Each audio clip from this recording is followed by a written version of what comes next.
What's up, you guys? We are back. I told you guys we'd be back to talk about part two of O.J. Simpson Made in America. Now, for those of you that are just tuning in, welcome, welcome, welcome. Part one we did earlier this week, so go back and check it out. Part two, I told you guys earlier today, part two got deep, right? Part two got very, very deep. So, first of all, I want to say before we get started, this is a trigger warning, because we will be discussing racial issues. We will be discussing domestic violence. So I just want to make sure that I am giving you guys a trigger warning if any of those things are going to upset you. Shout out to Faith Speaks Life for becoming a member. Although I feel like you were a member before, but if I'm wrong, but welcome, welcome, welcome. And again, if you've seen the documentary, then you guys know what I'm talking about. Part of why I thought this was such a really good documentary, and I'm really glad I'm revisiting it, because it absolutely is refreshing my memory on a lot of stuff that I forgot. But I also think for anybody who was not around during the OJ time, actually, even if you were around, the OJ trial was, or this timeline was a really good example of how people can put stuff out and that forms your opinion based on what you already want to believe or don't believe, right? I remember certain things coming out about OJ and Nicole that weren't accurate. And I remember when the domestic violence accusations first came out, they really downplayed it. They really downplayed it. But after watching this documentary, and we're going to get to it in a minute. But when I remember the first time I saw the documentary, I was like, whoa, right? The other thing I told you guys was, before watching the documentary, I didn't feel like OJ did it. Like, I honestly didn't feel like OJ did it. But I remember by the end of the documentary, I was like, oh yeah, he did it. And if he didn't do it, he definitely was in on it and knows who did, right? But watching part two last night refreshed my memory on a lot of stuff and made me understand why I walked away feeling the way I felt. So let's get ready to jump into it, child. We got a lot of notes, okay? We have a lot of notes. So let's get into it. And it absolutely was a trial of my lifetime. Like, it trumps it trumps anything. Like, yeah, I can't think of a trial that trumps it. I can't. Even the current situation with Donald Trump that's turned into a clown show. Like O.J. Simpson was, yeah. You were watching Dateline last night, and they talked about O.J., and they were saying that Nicole was 18 when they met, and O.J. was 29.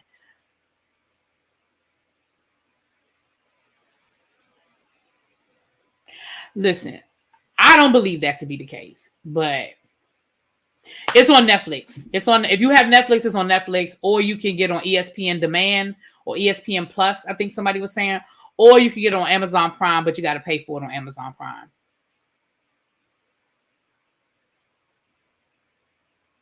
Well, welcome to the live, Felicia. She said she finally made it to a live. Welcome, welcome, welcome. I agree that he knows who did it. I'm gonna have to watch it. Yeah, like I said, I always felt like he was in that he knew more, like, because he was moving like somebody that I felt like somebody that was trying to cover something up. But again, we'll get into it. Let's just get to these notes. So part two, they sort of overlapped part two with his retirement, his last days in the NFL overlapping. They talk about Brentwood. He moved when he retired. He bought a home in Brentwood, and they talked about how elite of a neighborhood Brentwood was. They said how OJ was one of the few black people. I think they said it was 3 black people that actually lived in the neighborhood. All of them were celebrities. Like, all of them were like, they were celebrities. They weren't just like regular black business people that just had a lot of money. And once again, they brought up the fact that, pretty much rich white people accepted, black celebrities, and they didn't see color, right? They were just, oh, he wasn't a black guy in the neighborhood. He was O.J. Simpson. Whatever, child.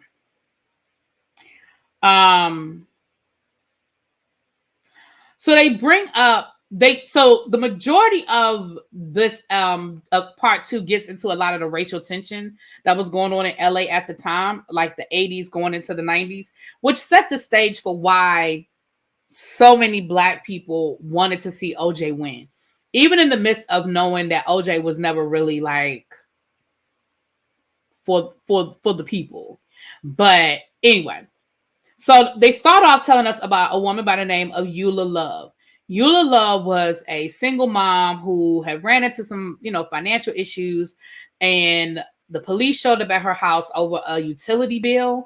I still don't understand why the police went to this woman's house over a utility bill, but they did.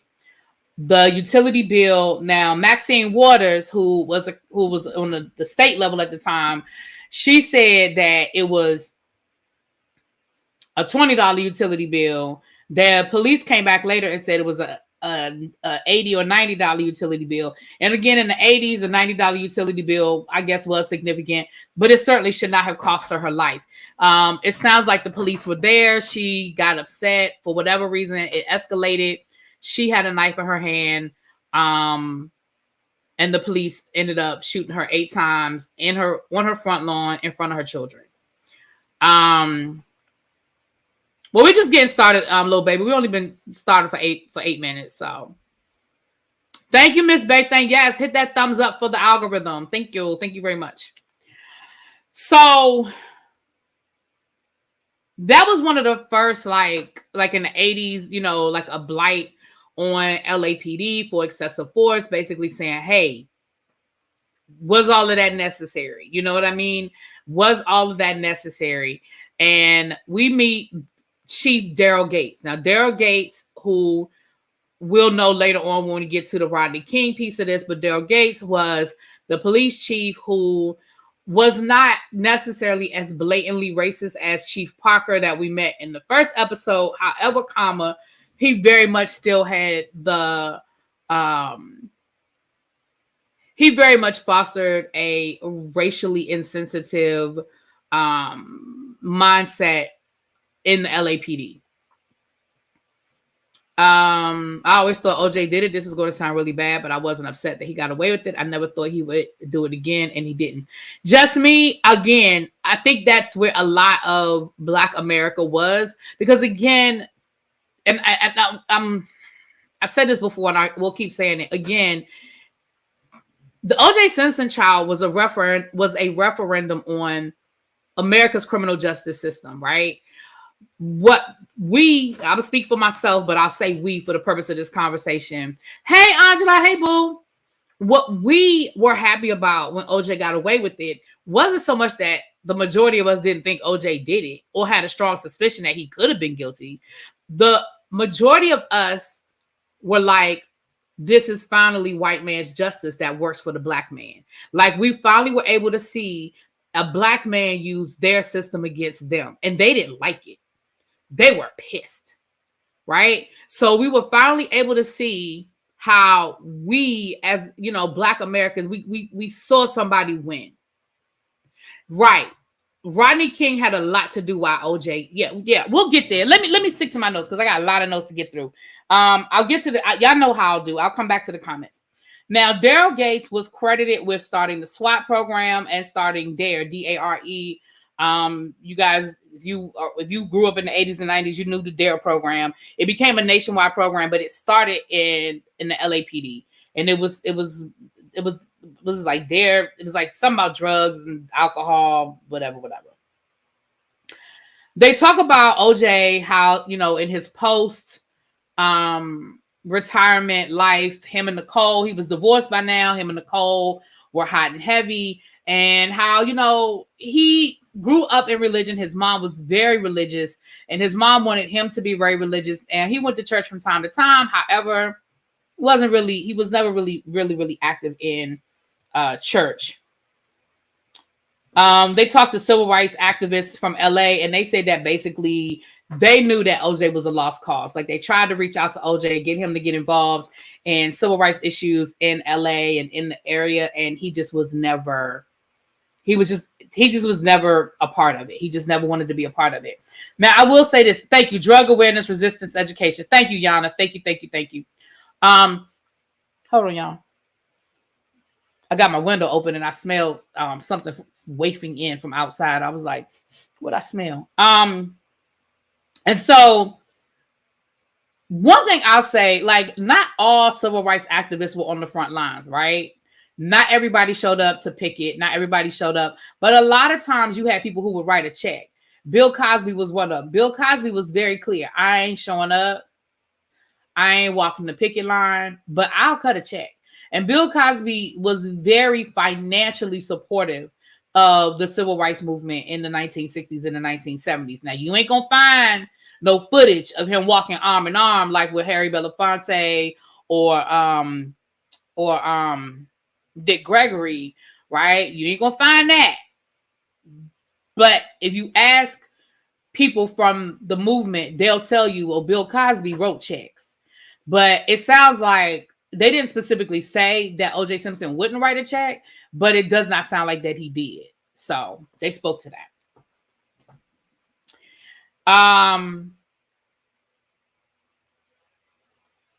His daughter died. She drowned in the family pool in Brentwood. He was not home at the time. However, his wife was home, Marguerite, this before they got divorced. And they said that he blamed her. And that pretty much was the final nail in the coffin of their marriage. Because here's the reality. There's clearly no secret that he was cheating on her and he was doing what he wanted to do. But it sounds like she accepted it. Now, they didn't really get into all the details of the divorce. They really did not share any of that information. OJ's daughter. OJ had a daughter who died when she was 23 months old, I think. I wrote 23 here, so I think that means 23 months old. Because I can't imagine why else I wrote 23. I think she was 23 months old. And she drowned in the family pool. And of course, it was an accident. It was tragic. And obviously, people don't get over losing a child. But he blamed her. And again, thank you, Latia. Thank you. She was 23 months old. I wrote 23 and I figured that's what it was. But it sounds like that was the final nail in their coffin. It talks about how he wanted to play the lead character in the movie Ragtime. Now, Ragtime has my boy Howard Rollins in it, aka Chief Tibbs, Detective Tibbs from The Heat of the Night. The movie is a really good movie if you guys have never seen Ragtime, but it does deal with a black man who doesn't understand that he is black in the world that he lives in, and he constantly bucked authority, which ended up being his demise. It's been a long time since I've seen the movie, and I honestly did not know that O.J. Simpson wanted to play the lead. Arthur testified about her sister's death during the trial. Oh, wow. Okay. But it talked about how that was pretty much the first time he wanted a role that he did not get. And it showed a lot. It talked a lot about how he wanted that role, and because he felt like he could identify with this guy who just wanted to be seen as just, a regular person and, didn't want to conform to the expectations on him because of his color and blah, blah, blah, whatever.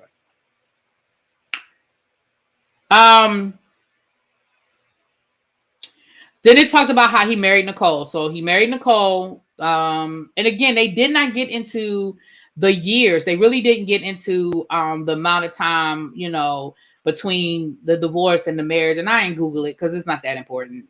We know that he had been with Nicole long before he got divorced. So it doesn't really matter. It doesn't. So they talked about him living on Rockingham, which that address became so famous during the trial and everything else. They talked about how his house was like the party house. He loved having people over. He loved entertaining. Him and Nicole were great hosts. They always found reasons to have, parties and events and things over to the house. They said he flew his American flag every day at his Rockingham house. And it talked, now they kept going back to this black cop who we met him in the first episode where he played football and his brother had played football with OJ Simpson. So OJ knew who he was and had recognized him. And he talked about how he became a police officer in the police department that was in charge of Brentwood. And he was saying how it was such a great job because there's really not a whole lot of crime. There's really not a whole lot that goes on. And, you know, he was like, shoot, you know, I got a pretty cushy gig. And him and OJ became really close because, of course, he knew OJ through his brother or what have you, or, you know, and so he talked about how he would take, you know, his partners past there and they were so impressed that, oh my gosh, you know, OJ Simpson. And, you know, they talked about how, you know, OJ sort of became like a celebrity. You know, he became a commentator. He carried the torch for the Olympics. Remember in 1984 when the Olympics were in LA, he carried the torch. He was inducted into the NFL Hall of Fame. So all of these things were happening at this time. He divorced Marguerite in 1979 and he married Nicole in 1985. Okay, so 6 years. 6 years. Okay, thank you, Tracy. They said that by the 1980s, he had become a very successful businessman where he has sort of transitioned from ex-athlete, you know, to a formidable businessman. He owned part of Honey Baked Hams. He owned hotels, Ramada Inns. He owned multiple, they said he owned like 4 or 5 Ramada Inns, and he owned a percentage of Honey Baked Ham on top of the endorsements and Hertz and all that stuff. So he still was very much, you know, and he was building his wealth. They talked about how he got into golf, and he was the first black man that was admitted into a Scola golf country club, and he played at multiple, you know, very elite country clubs where generally he was the only black guy there. Again, y'all know he loved that. He loved it. He loved it.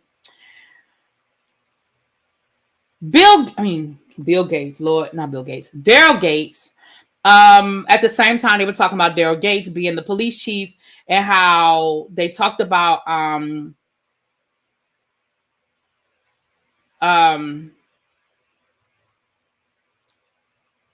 the chokehold being something that was taken out of LAPD protection. Out of the policy. They were no longer allowed to do the chokehold after, you know, lawsuits and stuff. And Daryl Gates was quoted as saying, there's nothing wrong with the chokehold. It's just that black people respond differently, which is why, you know, more black people than other people die, I guess, as a result of the chokehold, because they respond differently. Not quite sure what that means.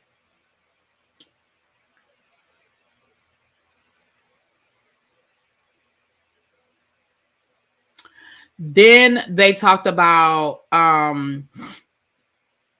he also made a comment about why Hispanic police officers weren't getting promoted as fast as white officers on the LAPD. And his response was, that's because they're lazy. Now, this is the police chief. And these are quotes. Like, this isn't something somebody like found that these are direct quotes of things that he said that were public. Like, nobody was hiding this. Like, he publicly said these things. He also made a comment about instead of calling the police cars black and whites, they called them black and normals. Hey, Lolisa. Hey, Kenya. Hey, Leo. Hey, boo. I'm always happy to see you, Leo. You drop down more often, sir. Okay.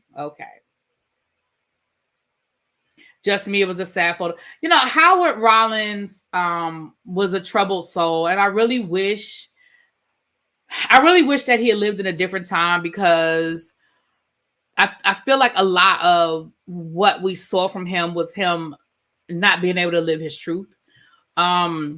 He did have a drug addiction, but I think his drug addiction was a direct connection to him not being happy and being able to be who he was and live in his skin. But he was such a great actor. He was such a great talent, and I just hate it. I really really hate it.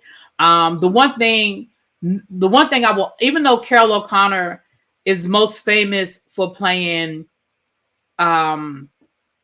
it's most famous for playing like probably one of the biggest racists ever known to mankind. He was so not that in real life. Like, you heard nothing but good things about Carol O'Connor, and the way he treated Howard Rollins is one of the best stories. You know, how he put him through rehab and he kept his job for him. He wouldn't let the network fire him until finally it just was, he really couldn't do anything more. But he even found a way to bring Howard Rollins back on the heat of the night after they had to write his character off. And so when I think about people, when I think about, Carol O'Connor as a person, he just was a really, really good guy from all accounts. His son dealt with drug addiction. And so I think maybe that made him a little more, Gene Anthony Ray was another troubled soul. He was another troubled soul who, again, great talent, great talent. Drug addiction, and then we can't forget that it was the 80s. Like, drugs were just like so acceptable, But anyway, okay, let's get back to OJ, child. Let's get back to OJ. Me too, Corey. I watch The Heat of the Night every day too. Well, I record it every day. I got it in my DVR, but I watch it as often as I can. Y'all know I love The Heat of the Night. Anyway,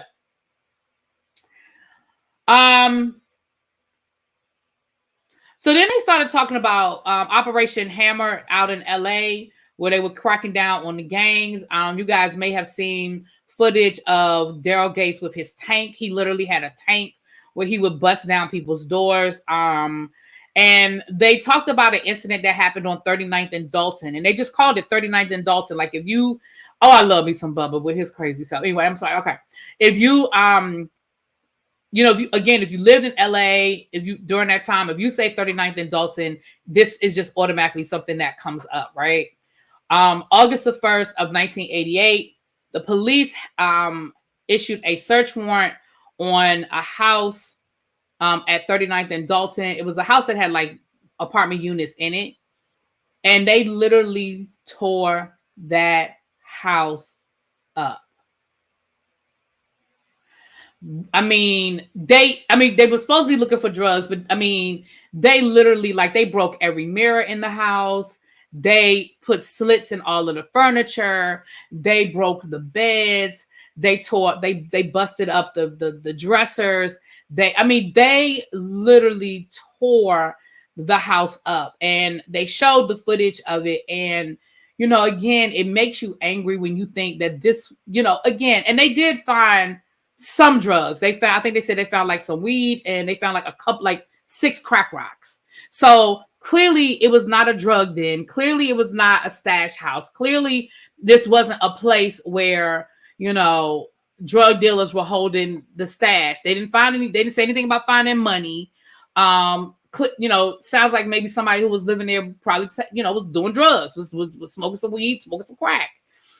And they just talked about how, you would never go into a white neighborhood and issue a search warrant like that, and just tear people's, like, with no regard to anything. So that was, again, we had Eula, then we have 39th and Dalton. Then we go back to OJ, and they talk about OJ playing golf, and they tell the story about how OJ used to cheat at golf, and how he was he wasn't a great golf player, but they would allow him to cheat. Like, they let him get away with cheating. And they were saying how they just laughed about it. Like, they said it got so bad because, like, he would hit his ball into the woods, and then miraculously the ball would be literally sitting on a tee. They said he would keep balls in his pocket so that when he lost the ball, he could just kind of pretend like he found it. They said his cheating got so bad that they would literally hire a caddy just to follow him around. What was a white neighborhood? What was a white neighborhood? The Boda.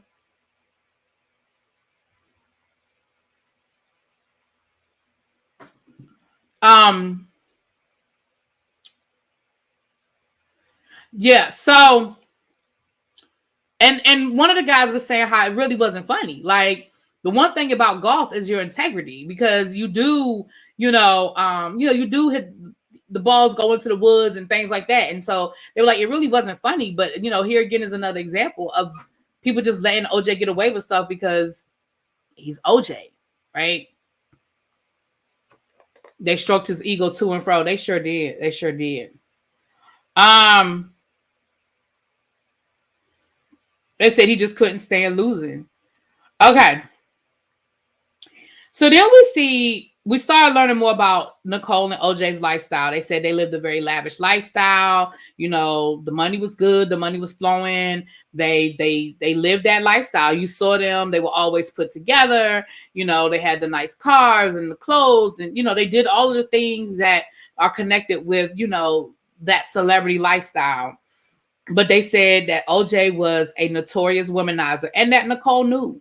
Nicole knew about his cheating, and he didn't even try to hide it. Like, literally, they said Nicole would be watching him on TV at different events and would see women with him that he clearly was doing more with than just, happened to be standing next to when the picture took, when the camera took a picture.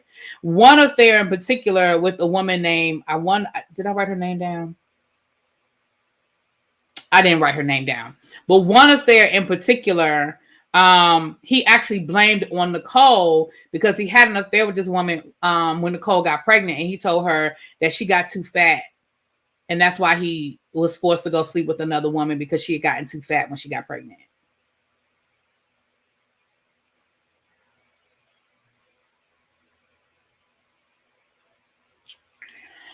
So January 1st of 1989, Tawny, yes, thank you, Latif. Thank y'all. Yes, I didn't write her name down, but that is her. Tawny Katane. That's her name. That was her name. Thank you.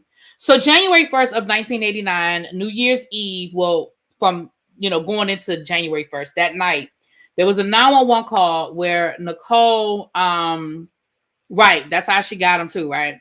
Where Nicole called 911. They played the 911 call. You could hear her on the phone talking about, somebody please come. He's going to kill me. He's going to kill me. Please get here. The police shows up. The police officer said, that Nicole, as soon as he pulled up, of course it was a gate. He couldn't get on the property, but she literally came running out in her bra and in some sweatpants, and she was screaming, "He's going to kill me. He's going to kill me. Please help." He said that as soon as the gate opened, she came running and like hugged on him and was like, "Thank you, thank you, thank you." And then OJ Simpson came running up. Came walking out and, put on his OJ Simpson charm. "Oh man, we were just having an argument. Everything is okay. Everything is cool." But the police officer said that he literally could see the bruises already on her face. Her face was already swelling up. And he was like, "Yeah, no, I'm sorry. You're going to need to come with me. You're under arrest." Now, what he said is, once the police tell you you're under arrest, you are under arrest. So OJ was like, "Okay, well, can I go put my clothes on?" Because he was in his pajamas or whatever. Can I go put my clothes on? Can I go, and literally OJ went in the house, and next thing you know, OJ is coming out of the driveway in his Bentley, and he ran from the police. And the police officer was like, "I couldn't catch him. He caught me off guard. I was standing there with, a half naked woman. I couldn't catch him, but I knew who he was." So he said later on that night, when he went back to the police station, he filed his report. He said in his career of police, he absolutely never took a copy of a police report home. He said that is the only copy of a police report that he has, because he took it home, because what he found out was that was the 8th time that a police officer had been called to the house for a domestic dispute, yet OJ Simpson had never been charged. He had never been arrested. There was never a record. So he knew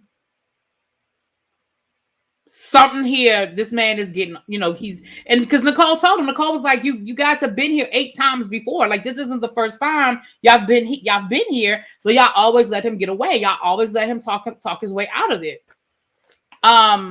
So what he found out was, and what he said was, I'm jumping ahead, but I want to finish this thought so I won't forget. What he said, come to find out, y'all know, what he said was, had those other 8 police officers filed a report and he had been charged, then by that particular night, it would have automatically been a felony because of the paperwork and the paper trail. It would have been a felony. And he said maybe things would be different as far as Nicole was concerned today, because he may have gone to jail that last time. So, hold on, what next? Oh, yeah. So the next day, the black cop, that's the reason why I brought him up. The black cop said that OJ called, that he was at the USC game. It was the Rose Bowl, New Year's Day, and he was at the game, and one of OJ's friends came up to him at the game and was like, yo, OJ got into a little bit of trouble. He wants you to give him a call. Mind you, OJ had ran from the police, so nobody knew where OJ was. He had left that night in his Bentley, and nobody knew where he went. So he said, OJ wants you to give him a call. He said, some things happened last night. Him and Nicole were fighting, and Nicole came after him, and he was just defending himself, but it just got blown out of proportion. And, he kind of feels like that he's on the run now, and he needs you to give him a call. And so the guy was like, oh, well, yeah, he said, based on the story that the friend told him, he was thinking, okay, let me go get it straight. Let me go figure out what's going on. Let me go help. Basically, let me go help him out. He said, but once he went down to the police station and he read the report and he saw the pictures, he was like, oh, hell no. He said, and then he saw Nicole, because Nicole actually was at the police station, and Nicole was like, yeah, like, this isn't the first time, because he knew Nicole too. And he said, Nicole was like, like, I've called before and you guys always cover up for him, blah, blah, blah. And he said, that's when I realized, oh, he's just a wife beater. Like, this is who he is. Now, he did say that he stayed friends with OJ after that, but I ain't gonna go there. I'm gonna let you tell your story, sir. I'm gonna let you tell your story. But neither here nor there. We all know now, the reason why I say, as somebody who remembers this in real time, I remember this coming up because he ended up pleading no contest. He only had to do community service. And then he went on this whole, publicity, to make it seem like, oh, we were just a married couple that had a really bad argument. It just was this, things just got out of control. And that was the narrative that was out there for the people who were defending OJ. That was the narrative. When that story came out that he pled no contest, the story was, well, it was just that one time and they had a really bad argument and things just got out of control. But when we come to find out that it was deeper than that, right? But that was the story that they were being told. Now, what was interesting was he got community service. Y'all want to know what his community service was? Y'all want to know what he did with his community service?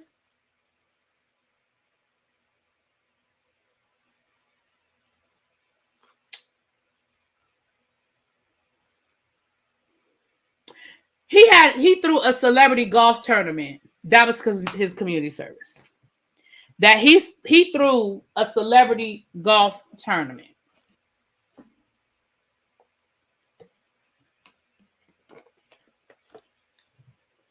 Right. That was Leo, that was a later 911 call. We're gonna get to that one. But yeah, there was another 911 call when Nicole called the police, and she was like, the police were like, well, who is it? And she was like, OJ Simpson. I think you know his record. Like, y'all know who I'm talking about,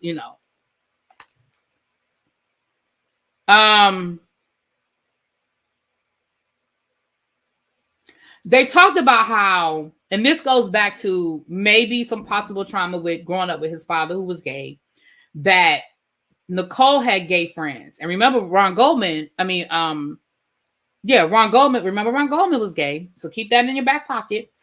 But they said that OJ Simpson got very angry when he saw his kids around her gay friends. Like that sparked some really bad arguments.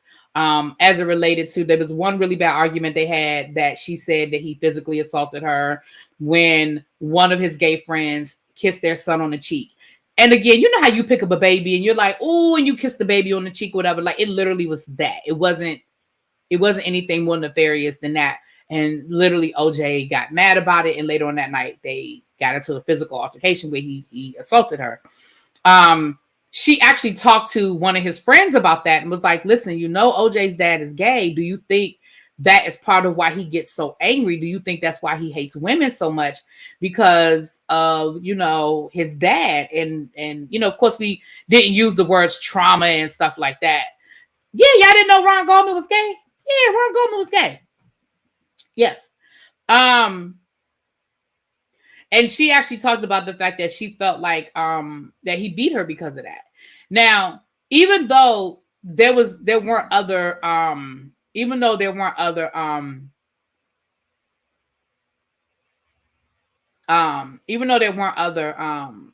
police reports, she had pictures.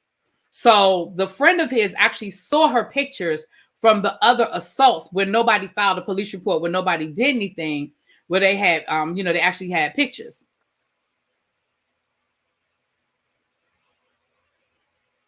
Y'all didn't know Ron Goldman was gay? Yes.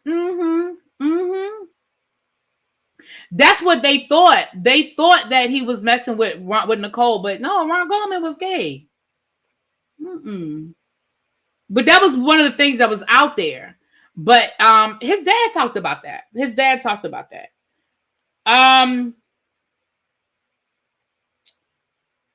She had pictures, got special treatment. Okay. Then we get into Rodney King. His family said he had a girlfriend though. Ron Goldman was gay. Y'all never heard? Am I tripping? Okay, somebody Google it. I could have sworn that Ron Goldman was gay. Somebody Google it, please. Okay, Leo saying he was gay. Leo knew. Somebody Google it for me, please. I don't want to lie on nobody. So somebody Google it for me, please. I'm almost certain that Ron Goldman was gay. That's what I'm saying. Somebody Google it. Leo said he was very gay. Somebody Google it. If I'm wrong, I will apologize to the legacy of that man. I don't want to lie on nobody. Okay. I'm not gonna lie on nobody. Okay, y'all keep saying y'all didn't know. Hold on, let me Google it myself. Hold on. Because I don't want to lie on nobody now. I do not want to lie on no people. Hold on. I do not want to lie on the people.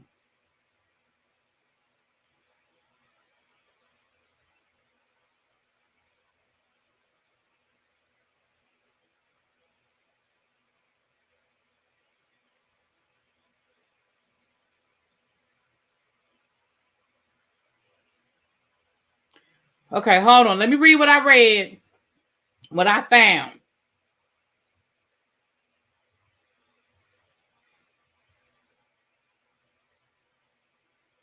Hold on. Let me see.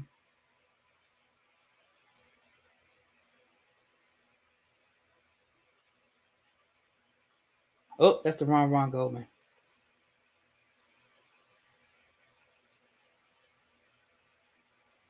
Hold on, y'all. Let me read. Give me a second. Because I don't want to lie on this man.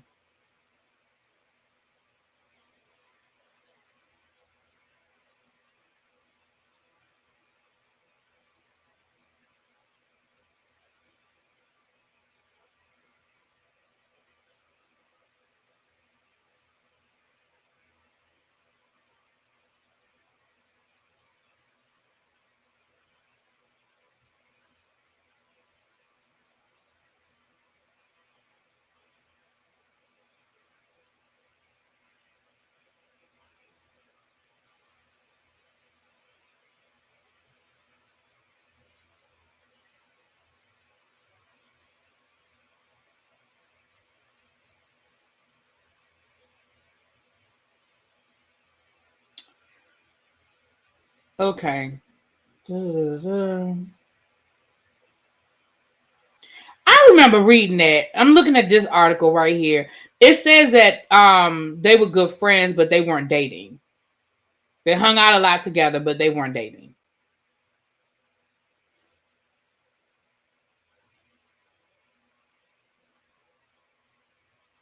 I don't see anything that says whether he is. I see a Reddit article where people are asking about. So the rumor was out there. Now, whether it's true or not, but the rumor was out there. Let me see. Ron Goldman. Yeah, I just see the articles here. But I listen, y'all. I heard that somewhere. Now, let me not put it on that man, but I heard that the man was gay. Okay, I heard that man was gay.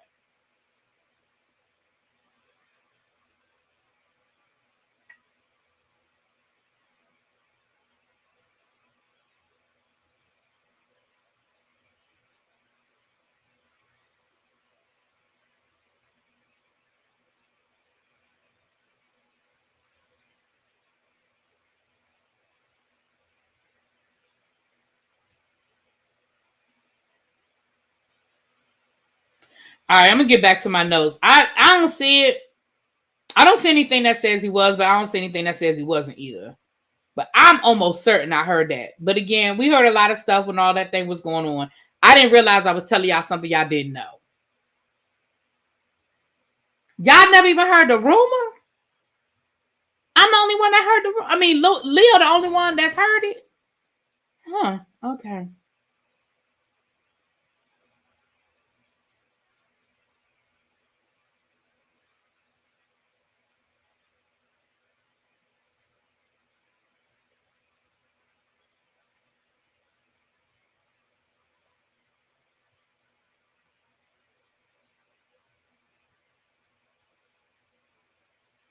Yeah, a lot of people. The only thing I'm finding is that people are saying that they definitely were not dating.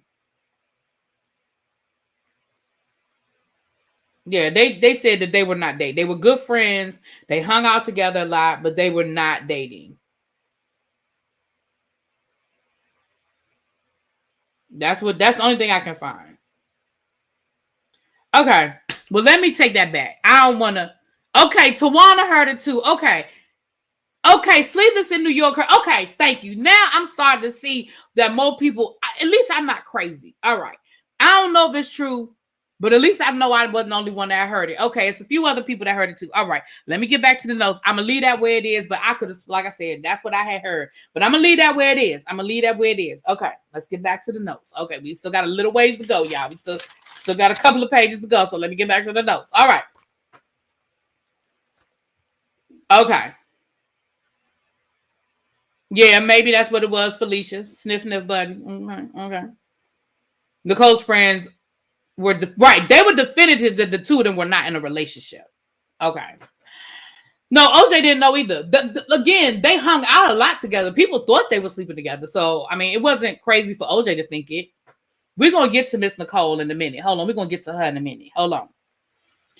So then we have Rodney King. Again, you guys, if you were alive when that would be in today's world viral. That videotape dropped of Rodney King being surrounded by those police officers getting his ass beat for, I want to say that video was like 14 minutes long. It went viral, like it was worldwide, and it put the LAPD on the front page of every news outlet. The Department of Justice came in and did an investigation where and 4 men were eventually charged. 4 men were eventually charged. Now, 13 days after the Rodney King videotape dropped, we had the incident with Latasha Hollins, which we talked about last week. Latasha Hollins was a young girl. She was a teenager. I think she was 14 or 15 years old. She was in a little local, corner store that was owned by an Asian family. There was an argument between her and the woman by the name of Soon Jadu. There was an argument, and They had a little scuffle over some orange juice. And as the girl, as I don't want to call her the girl, as Letitia was walking out of the store, Sung Ju shot her in the back of the head.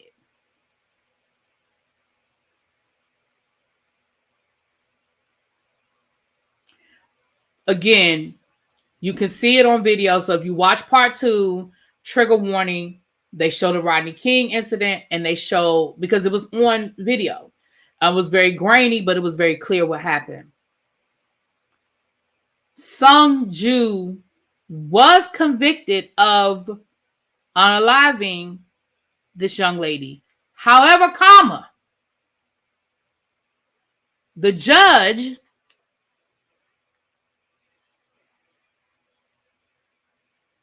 the judge gave her a 5-year probation and community service rather than jail time. Now, the woman's name is a white lady, and her name was Judge Carlin. Judge Carlin. So she was convicted. I think it's a misnomer that's out there that she wasn't convicted. She was convicted. But the judge chose to not give her jail time and only gave her a 5-year probation and community service. There was a protest at the courthouse where they stormed the courthouse. They tore up the metal detectors and stuff like that because people were angry over the disrespect to Black life. We had Rodney King, and then 13 days later, we have this incident, and then the woman ends up getting convicted. The jury convicted her, but the judge decided, she shouldn't have to do jail time. And my intention was to Google her and find out what happened to Judge Carlin, but I never did.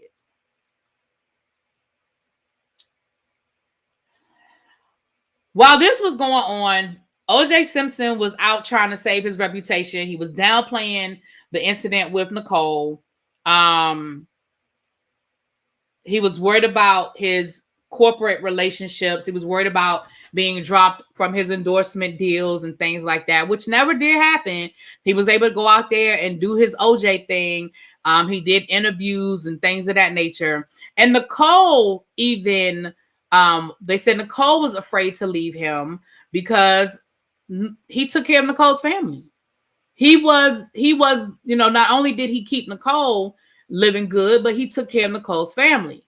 And Nicole even told her friends that if she did decide to leave OJ, she thought her family would side with him over her. She had a fear that her family would not even support her in the divorce. So they got back together. They worked, quote unquote, worked things out.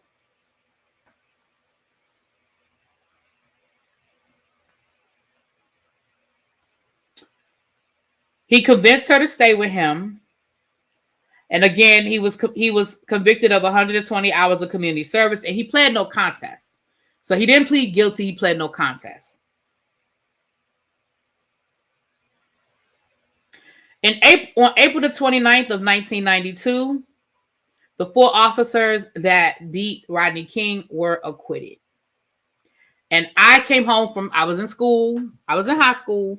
And I came home from school and I said, when I got home from school, it was on the news. And I looked at my mother and I said, they're going to riot.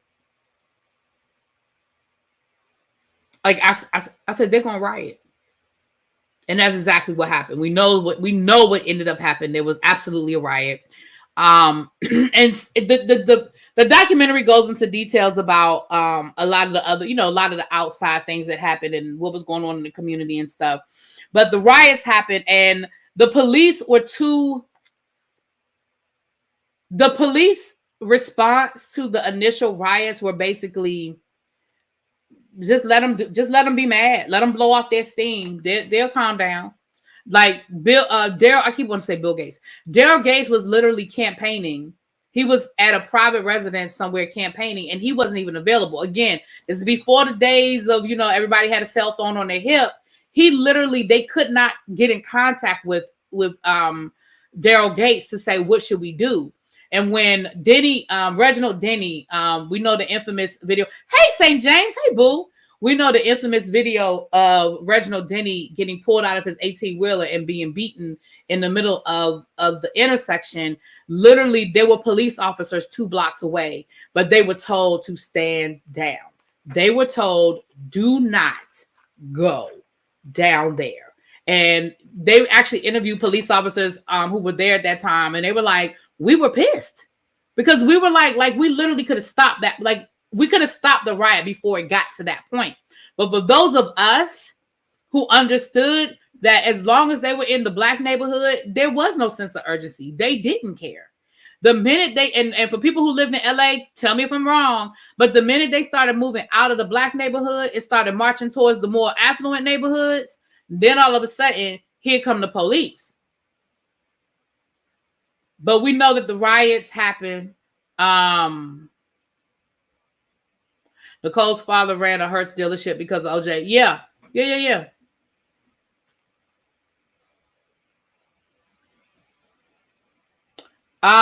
They actually pulled the police out of the neighborhood. So on November the 25th of 1993, that's the 911 call you were talking about, Leo, when Nicole called OJ because Nicole had actually moved out of the house. They'd had more arguments, you know, and she actually did move out. She told told OJ she just needed her space while they worked out things, while they went to therapy. Then she got her own house. That's the house that eventually she was unalived in front of. She called 911 on November the 25th of 1993, where she's telling them that OJ he bust down the door. He's breaking in the house. And that's when you hear her on the phone saying, y'all know who he is. Like, y'all know his record. OJ Simpson. Y'all know who the hell it is. I'm Nicole. And y'all know OJ.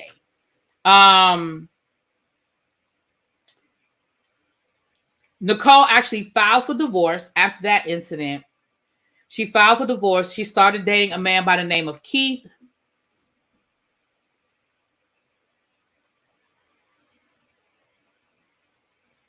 Wow. She held numerous offices after that. That's crazy. We're gonna get back to Keith. But she started dating Keith. Like, she was moving on with her life. She had filed for divorce. She was moving on with life. And they said OJ had a girlfriend. Like, he was doing his thing too. But he wouldn't leave Nicole alone. So then they go back to 1978. So here's the thing. And here's something else that I think was not played up enough, at least from my recollection. Nicole's journal, her diary.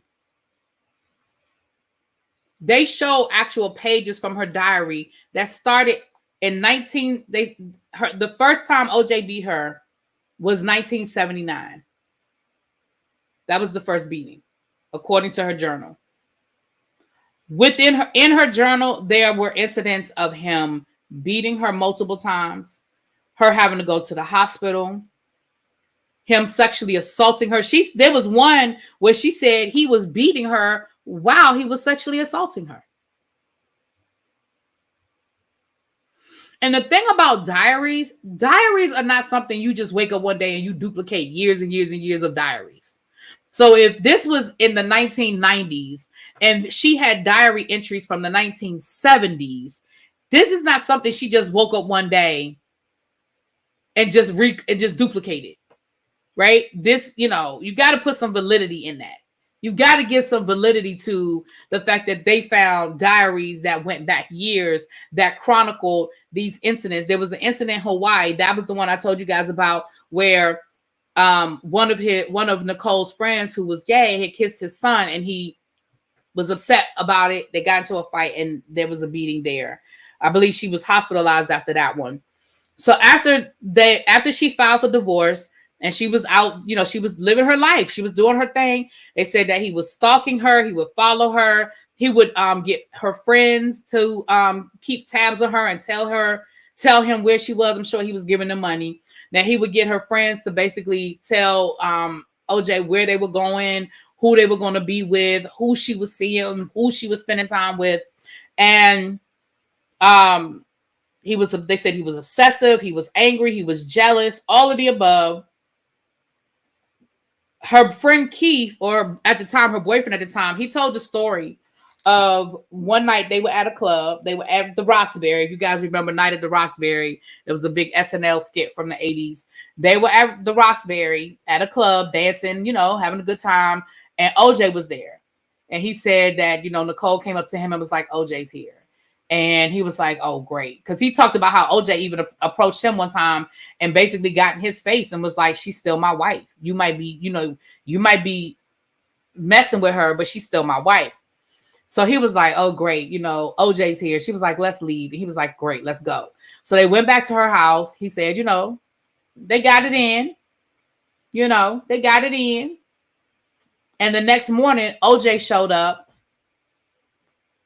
banging on the back door, banging on her back, like patio door. And they ended up having an argument. OJ left. And she said when OJ left, Nicole told him he watched us.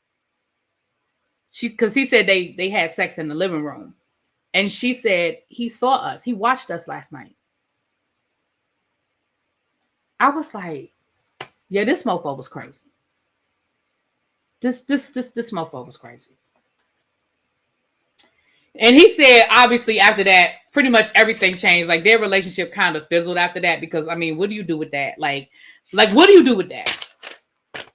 We almost done. This is the last page of notes. Now, here's where things got a little interesting with Miss Nicole. Now, Marcus Allen, for those who don't know who Marcus Allen is, Marcus Allen was a big USC player who became a big running back in the NFL. He was sort of like, the second coming of OJ, and him and OJ became really good friends. And he was sort of a mentor to OJ. He was sort of like a big brother, father figure type to Marcus. And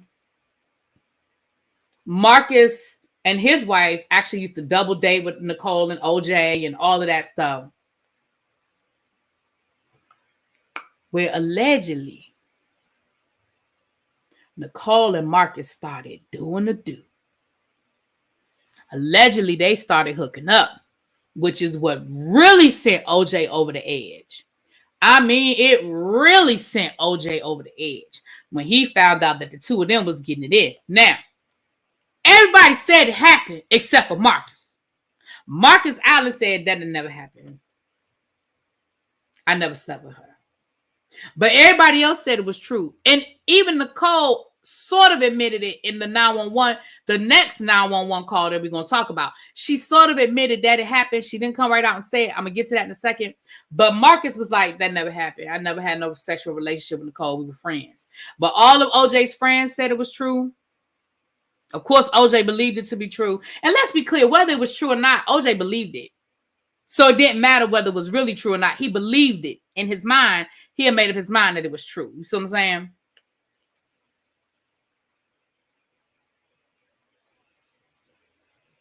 Marcus Allen's ex-wife said it was true too. Listen, everybody said it was true except for Marcus. So there was another 911 call on October the 25th of 1993 where he broke into the house. And you can hear Nicole on the phone talking to 911. And you can hear him in the background yelling. Like you could hear him just yelling at the top of his lungs. And the 911 officer is like, just keeping her on the call. They got to keep you on the call while the police are on the way. And the 911 officer said, well, do you know why he's angry? Do you know what set him off? And she said, something that happened in the past. But he keeps bringing it up. So I'm like, are they alluding to him sleeping with Marcus? Her sleeping with Marcus? Now, she never said she did, but Oh, he was still married when he testified? Oh, okay, just me. So she said, of course, Marcus denied it because he was still married. Well, like I said, everybody said it was true except for him. So, In 1994,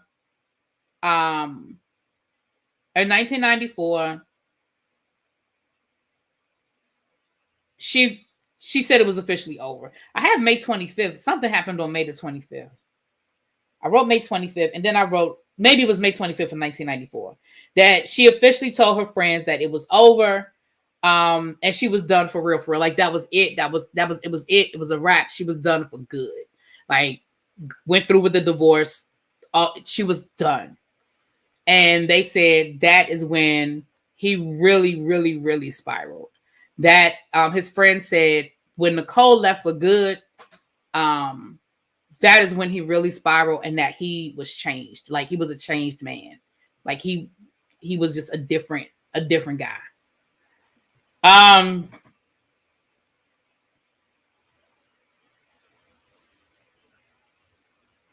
They said that after she filed for divorce and was like, I'm gone for real, she started messing around with Marcus Allen again.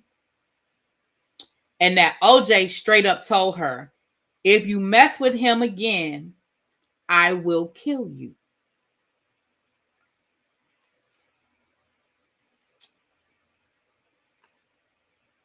Okay, I wrote now on the 911 call. That's all I wrote. Is that where the episode ended?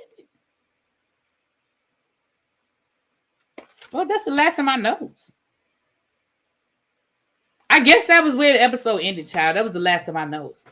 If you listen to that 911 call, she says the kids, OJ, and he said back, you didn't care about the kids when you was fucking that guy. Okay, yeah, you can hear him. I mean, like you couldn't really make out everything he was saying, but yeah, you could hear him in the background, and he was clearly, was Marcus Allen's ex-wife on Real Housewives of Beverly Hills? Oh, I don't remember. I have not seen every season of the Real Housewives of Beverly Hills, so she may have been on a season I didn't watch. I don't know. But she hasn't been on recently because I've watched the last 4 seasons, and I watched the first 2, so she may have been on somewhere in between. Nicole was lying. Marcus had just gotten married not that long before.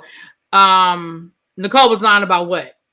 Because they never said Nicole said one way or the other. They said I'm saying Marcus is the one that said it didn't happen. She was on the Real Housewives of Beverly Hills. Okay, yeah. I have not seen every single season. The immorally corrupt Faye Resnick said Nicole said Marcus was double. Oh Lord. Okay. Anyway, I don't care about that. So that was the end of episode 2. And like I said, episode 2 is very heavy. So episode 3 is going to get into the actual, the actual incident and what led up to that. And then I think episode 4 is like the trial and all of that. So and I'm not going to watch it tonight. I'm telling you now, I'm not going to watch part 3 tonight. So there will be no review tomorrow, but we'll do part 3 at some point over the weekend. I just need a break. Last night was heavy for me. It was, again, I gave you guys like the racial stuff got really deep. And it was really hard to watch. And really hard to kind of go through some of that stuff. When they were getting into the racial things and the riots and Rodney King and Letitia. And so I'm not going to watch part 3 tonight. I'm telling you now. So we'll do it this weekend. If you turn on caption on the TV, it says everything he's yelling. Oh, okay. I thought you know what? I might not have been looking at the screen because I was multitasking. I was watching it, but I was doing something on the computer last night. So I probably wasn't watching the screen. But I may have to go back and look at the screen. Yeah. But again, I believe she was sleeping with Marcus because everybody said it except for him. I believe that they were messing around. And again, I'm not giving OJ nothing because OJ is an ass and he had been cheating on her damn near. Well, hell, they started off as an affair. So what did you expect? So I'm not saying that I feel bad for OJ that, but I could understand him being a little upset by that. I mean, not to the point of beating her ass. I mean, I'm not defending that at all, but I could definitely understand him being a little upset. A person that you mentored, a person that you looked at as like a little brother or maybe even a son sleeping with your wife. But I can't really have no sympathy because you was beating her and treating her like shit. So it's just weird. Like,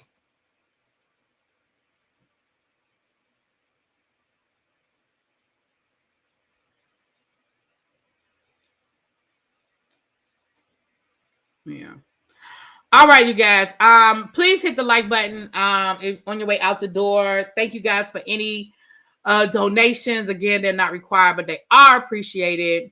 Did he do that with his first wife? See, that's what I would love for her to tell her story. But as far as I know, Marjorie has never spoken on anything, to my knowledge. I mean, I would have to go look. Again, a lot of that stuff was so long ago, and I didn't follow it like that. But to my knowledge, his wife, I know his wife has never, well, I shouldn't say I know. I don't remember I don't remember his wife ever speaking on the intimate details of their relationship to that extent. I don't remember it. Yeah, I don't remember that. Yeah. To my knowledge, his mother, she did once, but it was very softball. Yeah. To my knowledge, she really didn't get into the details. Do I think that he put his hands on her? I wouldn't be shocked if he had, but I don't know.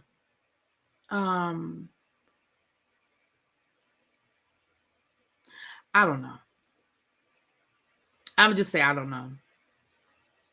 Okay, Lil Baby said yes. The first wife dealt with DV. Okay, well, there it is. I have not done any research, so I don't know. I'm not. I wouldn't be shocked to find out. I wouldn't be shocked to find out that it was. You know what I'm saying? Like most people don't change their spots. You know, most people don't change their spots. So it was at the very beginning of the case. Probably not like he did Nicole. Yeah, but we know he didn't respect her. I mean, we know he cheated on her and, you know, all of that stuff. But then again, like I said, you know, so. Yeah. I might see if I can find an article or something, but I just don't remember her. Even during the trial, from my understanding, she supported him during the trial. If I remember correctly. She supported him during the trial. But I don't know. I don't remember, and I didn't do any research. I almost feel like I'm going to go back and look because, you know, so much stuff was said that wasn't necessarily true. I have to go back and I don't want to say stuff that didn't happen. But I thought, and I don't know if that's true, I thought that when he was putting stuff in other people's names, I thought she was one of the people that he was putting stuff in his ex-wife's name. But I don't know that to be true. I know he put stuff in his kids' names. But I thought they said that he put stuff in his ex-wife's name. But I don't know that to be true.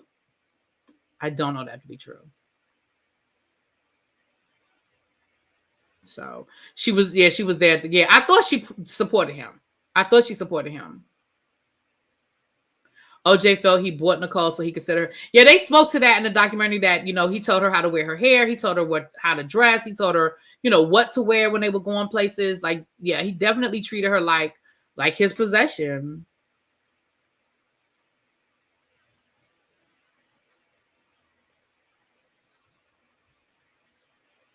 I heard OJ was supposed to go to court for abusing his first wife, but right before it was supposed to happen, the case was dropped. I anything that I remember about her would be from 15 years ago. So I honestly don't remember. Yeah. But I thought I heard that. I thought that I had heard that he put stuff in her name, but I don't know that to be true. Like I said, you heard so many things that may or may not have happened.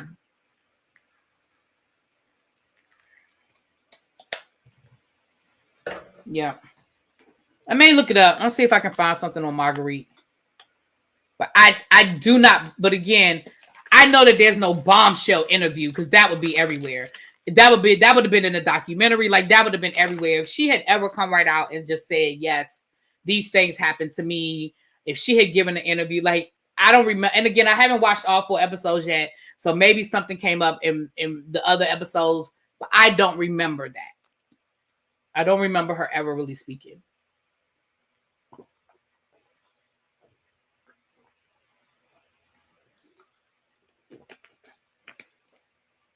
But we'll finish watching it. Like I said, it won't be tomorrow, but we'll finish.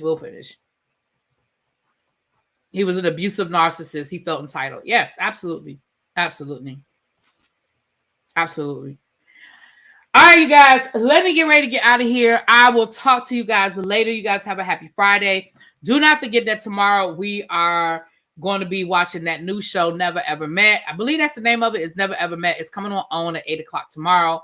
Meet me with Shade in the City. I will be on the other channel. I won't be streaming on both channels because we're going to already be streaming on Shade in the City's channel. So we'll be on my other channel and Shade in the City's channel. And we're going to be discussing this new show, child. We're going to see how it all plays out, honey. Okay?